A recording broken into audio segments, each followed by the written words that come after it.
You ask Tiger to solve. This deals with linear equations with one unknown. The final result is x equals -5/11. Let's solve it step by step. Isolate the b. Multiply both sides by 8x plus 8.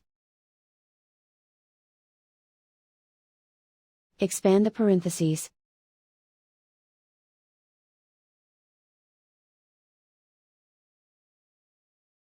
Multiply the coefficients.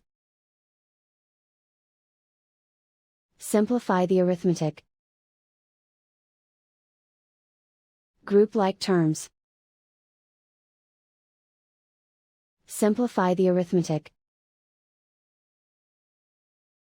Multiply by 0. Group all constants on the right side of the equation. Subtract 40 from both sides. Simplify the arithmetic.